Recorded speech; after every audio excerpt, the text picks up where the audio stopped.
I just want to make that very clear from the beginning. This was purchased years ago. It's a very old book, but I love the story. So we're gonna try to separate the art from the artist, if that's possible. And yeah, so I'm just gonna start reading it and see how much I can get through in this video, and then continue making them similar to how I did the Harry Potter series. Okay.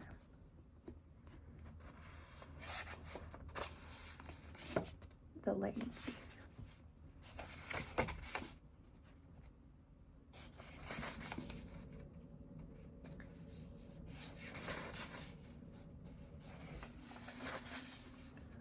One, I accidentally vaporized my pre-algebra teacher.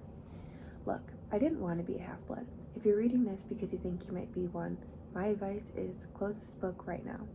Believe whatever lie your mom or dad told you about your birth and try to lead a normal life.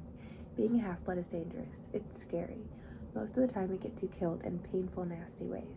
If you're a normal kid reading this because you think it's fiction, great, read on. I envy you for being able to believe that none of this ever happened. But if you recognize yourself in these pages, if you feel something stirring inside, stop reading immediately. You might be one of us. And once you know that, it's only a matter of time before they sense it too, and they'll come for you. Don't say I didn't warn you. My name is Percy Jackson. I'm 12 years old. Until a few months ago, I was a boarding school student at Yancey Academy, a private school for troubled kids in upstate New York. Am I a troubled kid? Yeah, you could say that. I could start at any point in my short, miserable life to prove it, but things really started going bad last May when our 6th grade class took a field trip to Manhattan. 28 mental case kids and 2 teachers on a yellow school bus heading to the Metropolitan Museum of Art to look at ancient Greek and Roman stuff. I know it sounds like torture.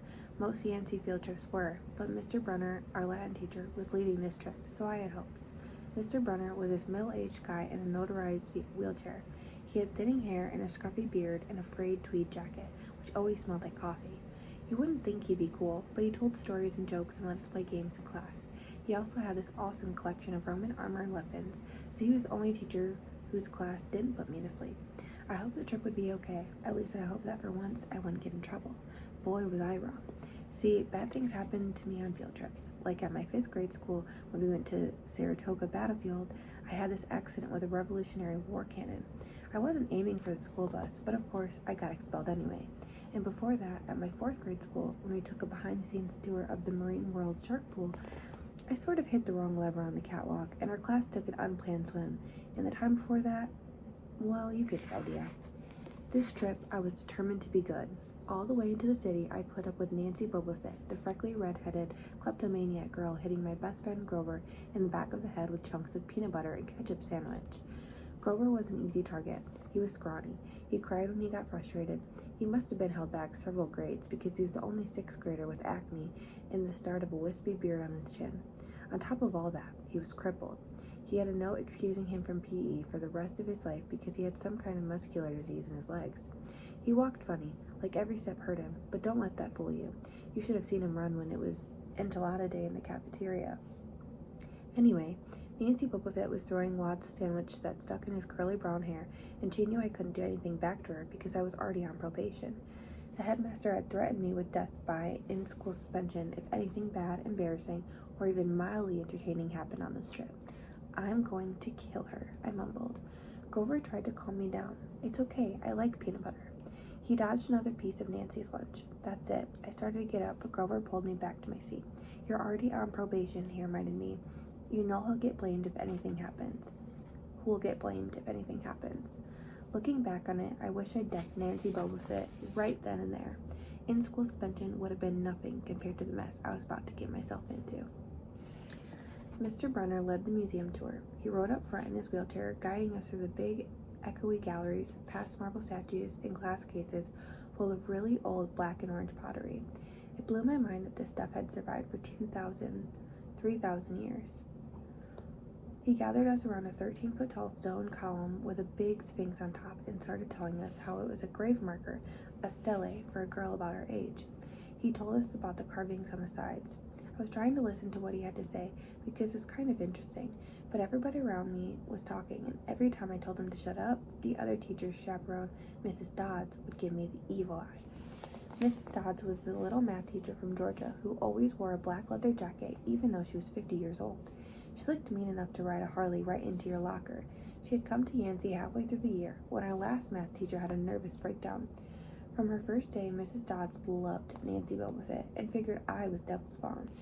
She would point her crooked finger at me and say, "Now, honey," real sweet, and I knew I was going to get after-school detention for a month. One time, after she made me erase answers out of old math workbooks until midnight, I told Grover I didn't think Mrs. Dodds was human. He looked at me real serious and said, "You're absolutely right." Mr. Brunner kept talking about Greek funeral art. Finally, Nancy Bullbuffet snickered something about the naked guy in the stele, and I turned around and said, "Will you shut up?" It came out louder than I meant it to. The whole group laughed. Mr. Brunner stopped his story. "Mr. Jackson," he said, "did you have a comment?" My face was totally red. I said, "No, sir." Mr. Brunner pointed to one of the pictures on the stele. "Perhaps you'll tell us what this picture represents." I looked at the carving and felt a flush of relief because I actually recognized it. That's Kronos eating his kids, right? "Yes," Mr. Brunner said, obviously not satisfied, "and he did this because..." Well, I racked my brain to remember. Kronos was a king god, and... God? Mr. Brunner asked.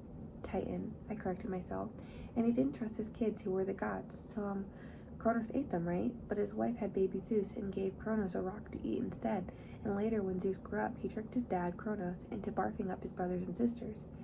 "Ew," said one of the girls behind me. And so there was this big fight between the gods and the Titans, I continued, and the gods won.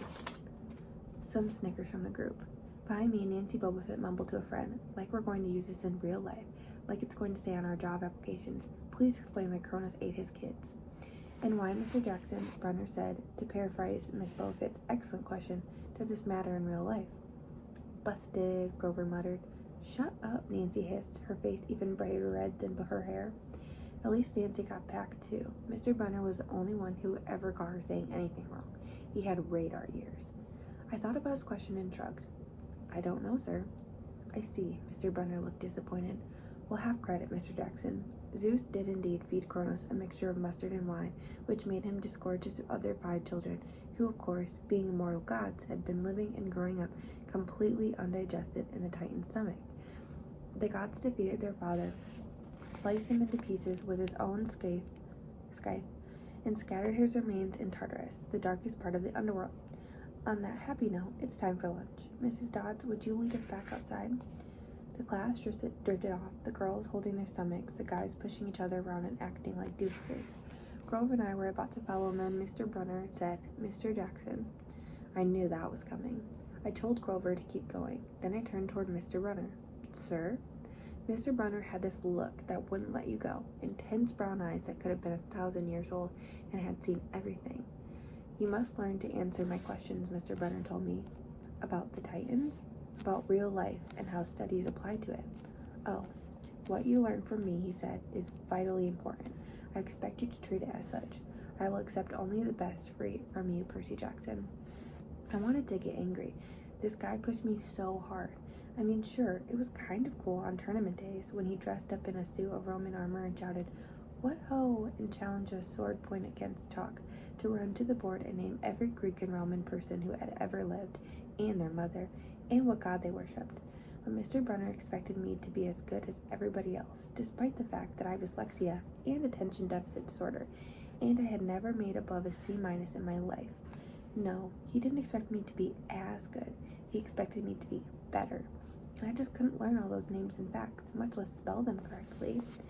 I mumbled something about trying harder, while Mr. Brunner took one long sad look at the stele, like he'd been at this girl's funeral. He told me to go outside and eat my lunch. The class gathered on the front steps of the museum where we could watch the foot traffic along 5th Avenue. Overhead, a huge storm was brewing, with clouds blacker than I'd ever seen over the city. I figured maybe it was global warming or something, because the weather all across New York had been weird since Christmas. We'd had massive snowstorms, flooding, wildfires from lightning strikes. I wouldn't have been surprised if this was a hurricane blowing in. Nobody else seemed to notice. Some of the guys were pelting pigeons with Lunchable crackers. Nancy Bobovit was trying to pickpocket something from a lady's purse. And of course, Mrs. Dodds wasn't seeing a thing. Grover and I sat on the edge of the fountain, away from the others. We thought that maybe if we did that, everybody wouldn't know we were from that school, the school for loser freaks who couldn't make it elsewhere. Detention? Grover asked. Nah, I said, not from Brunner. I just wish he'd lay off me sometimes. I mean, I'm not a genius. Grover didn't say anything for a while. Then, when I thought he was going to give me some deep philosophical comment to make me feel better, he said, Can I have your apple? I didn't have much of an appetite, so I let him take it. I watched the stream of cabs going down Fifth Avenue and thought about my mom's apartment, only a little ways uptown from where we sat. I hadn't seen her since Christmas. I wanted so bad to jump in a taxi and head home. She'd hug me and be glad to see me, but she'd be disappointed too. She'd send me right back to Yancey, remind me that I had to try harder, even if this was my sixth school in 6 years, and I was probably going to be kicked out again. I wouldn't be able to stand that sad look she'd give me. Mr. Brunner parked his wheelchair at the base of the handicapped ramp. He ate celery while he read a paperback novel. A red umbrella stuck up from the back of his chair, making it look like a motorized cafe table. I was about to unwrap my sandwich when Nancy Bobovit appeared in front of me with her ugly friends. I guess she'd gotten tired of stealing from the tourists and dumped her half-eaten lunch in Grover's lap. Oops, she grinned at me with her crooked teeth. Her freckles were orange, as if somebody had spray-painted her face with liquid Cheetos. I tried to stay cool. The school counselor had told me a million times, count to 10, get control of your temper. But I was so mad that my mind went blank. A wave roared in my ears.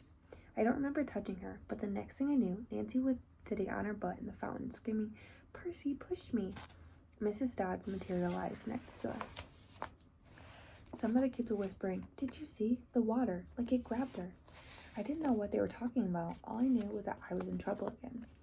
As soon as Mrs. Dodds was sure poor little Nancy was okay, promising to get her a new shirt at the museum gift shop, etc., etc., Mrs. Dodds turned on me. There was a triumphant fire in her eyes, as if I'd done something she'd been waiting for all semester. Now, honey, I know I grumbled a month erasing workbooks. That wasn't the right thing to say. Come with me, Mrs. Dodds said. Wait, Grover yelped. It was me. I pushed her. I stared at him, stunned. I couldn't believe he was trying to cover for me. Mrs. Dodds scared Grover to death. She glared at him so hard his whiskery chin trembled. I don't think so, Mr. Underwood, she said, but you will stay here. Grover looked at me desperately. It's okay, man, I told him. Thanks for trying. Honey, Mrs. Dodds barked at me. Now. Nancy Bobovit smirked. I gave her my deluxe I'll kill you later stare. Then I turned to face Mrs. Dodds, but she wasn't there. She was standing at the museum entrance, way at the top of the steps, gesturing impatiently at me to come on. How'd you get there so fast? I have moments like that a lot, when my brain falls asleep or something, and the next thing I know I've missed something, as if a puzzle piece fell out of the universe and left me staring at the blank place behind it. The school counselor told me that this was part of the ADHD, my brain misinterpreting things. I wasn't so sure. I went after Mrs. Dodds. Halfway up the steps, I glanced back at Grover. He was looking pale, cutting his eyes between me and Mr. Brunner, like he wanted Mr. Brunner to notice what was going on. But Mr. Brunner was absorbed in his novel. I looked back up. Mrs. Dodds had disappeared again. She was now inside the building, at the end of the entrance hall. Okay, I thought. She was going to make me buy a new shirt for Nancy at the gift shop. But apparently, that wasn't the plan. I followed her deeper into the museum. When I finally caught up to her, we were back in the Greek and Roman section. Except for us, the gallery was empty. Mrs. Dodds stood with her arms crossed in front of a big marble frieze of the Greek gods. She was making this weird noise in her throat, like growling. Even without the noise, I would have been nervous. It's weird being alone with the teacher, especially Mrs. Dodds. Something about the way she looked at the frieze, as if she wanted to pulverize it. You've been giving us problems, honey, she said. I did the safe thing, I said. Yes, ma'am. She tugged on the cuffs of her leather jacket. Did you really think you would get away with it? The look in her eyes was beyond mad. It was evil. So she's a teacher, I thought nervously. It's not like she's going to hurt me. I said, I'll try harder, ma'am. Thunder shook the building. We are not fools, Percy Jackson, Mrs. Dodd said. It was only a matter of time before they found you out. Confess, and you will suffer less pain. I didn't know what she was talking about. All I could think about was that the teachers must have found the illegal stash of candy I'd been selling out of my dorm room. Or maybe they'd realized I'd got my essay on Tom Sawyer from the internet without ever reading the book, and now they're going to take away my grade. Or worse, they were going to make me read the book. Well, she demanded. Ma'am, I don't. Your time is up, she hissed. Then the weirdest thing happened. Her eyes began to glow like barbecue coals. Her fingers stretched, turning into talons. Her jacket melted into large, leathery wings. She wasn't human. She was a shriveled hag with bat wings and claws and a mouthful of yellow fangs. She was about to slice me into ribbons. Then things got even stranger. Mr. Brunner, who'd been out in the front of the museum a minute before, wheeled his chair into the doorway of the gallery, holding a pen in his hand. What ho, Percy, he shouted and tossed the pen through the air. Mrs. Dodds lunged at me. With a yelp, I dodged and felt talons slash the air next to my ear. I snatched the ballpoint pen out of the air, but when it hit my hand, it wasn't a pen anymore. It was a sword. Mr. Brunner's bronze sword, which he always used on tournament day. Mrs. Dodds spun toward me with a murderous look in her eyes. My knees were jelly. My hands were shaking so bad I almost dropped the sword. She snarled, "Die, honey," and she flew straight at me. Absolute terror ran through my body. I did the only thing that came naturally. I swung the sword. The metal blade hit her shoulder and passed clean through her body, as if it were made of water. Hiss. Mrs. Dodds was a sad castle and a power fan. She exploded a sand castle and a power fan. She exploded into yellow powder, vaporized on the spot, leaving nothing but the smell of sulfur and a dying screech and a chill of evil in the air, as if those two glowing red eyes were still watching me. I was alone. There was a ballpoint pen in my hand. Mr. Brunner wasn't there. Nobody was there but me. My hands were still trembling. My lunch must have been contaminated with magic mushrooms or something. Had I imagined the whole thing? I went back outside. It had started to rain. Grover was sitting by the fountain, a museum map tucked over his head. Nancy Bobofit was still standing there, soaked from her swim in the fountain, grumbling to her ugly friends. When she saw me, she said, "I hope Mrs. Kerr whipped your butt." I said, "Who?" "Our teacher, duh." I blinked. We had no teacher named Mrs. Kerr. I asked, "Nancy, what was she talking about?" She just rolled her eyes and turned away. I asked Grover where Mrs. Dodds was. He said, "Who?" But he paused first, and he wouldn't look at me, so I thought he was messing with me. "Not funny, man," I told him. "This is serious." Thunder boomed overhead. I saw Mr. Brunner sitting under his red umbrella, reading his book, as if he'd never moved. I went over to him. He looked up a little distracted. "Ah, that would be my pen. Please bring your own writing utensils in the future, Mr. Jackson." I handed Mr. Brunner his pen. I hadn't even realized I was still holding it. "Sir," I said, "where's Mrs. Dodds?" He stared at me blankly. "Who?" "The other chaperone, Mrs. Dodds, the pre-algebra teacher." He frowned and sat forward, looking mildly concerned. "Percy, there is no Mrs. Dodds on this trip. As far as I know, there has never been a Mrs. Dodds at Yancey Academy. Are you feeling all right?" And that is the end of chapter 1. The next video we'll start is chapter 2, 3 old ladies knit the socks of death.